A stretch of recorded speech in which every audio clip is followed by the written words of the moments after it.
Everybody, John Link. So just a few days ago, actually April 16th of 2024, the IRS issued more rules and guidance on inherited IRAs.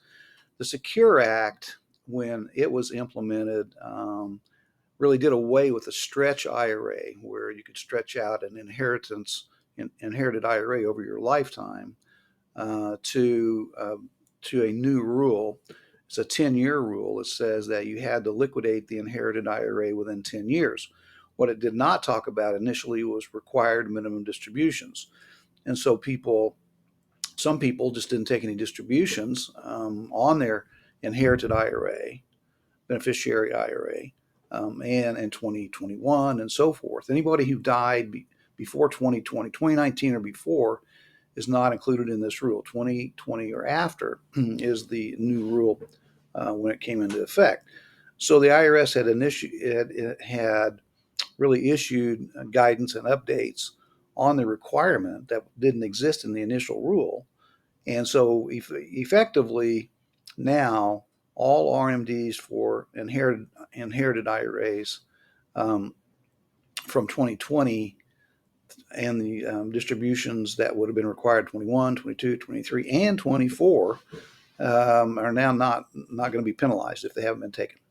So, but there was a lot of criticism and confusion. The criticism was due to the confusion that the IRS created on initially, no, there's not an RMD required minimum distribution on inherited IRA, and then yes, oh yeah, there is. So they have clarified that and not going to penalize that now. But my bigger point, I think, is this: whether it's required distribution or not. In other words, if you're not in a required distribution situation yet, and even if you had taken distributions from your inherited IRA up through now, is that a smart thing to do or not? Well, we have low taxes right now, right, comparatively to, and we have a known tax right now. We know what the tax rates are, and so if you take distributions, if you have taken distributions on an inherited IRA, I don't think that's a horrible thing, right? In the confusion of whether you should, whether you shouldn't, is it required, is it not required?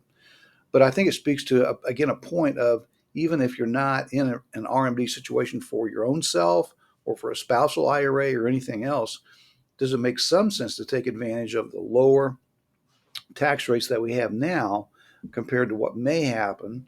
Again, we have a known tax situation now, what may happen in the future. Anyway, if you are a client, we have you covered on the inherited IRA part and all the other IRA parts as well. And if you're not our client, give me a call if you need to clarification on your situation. Be glad to help.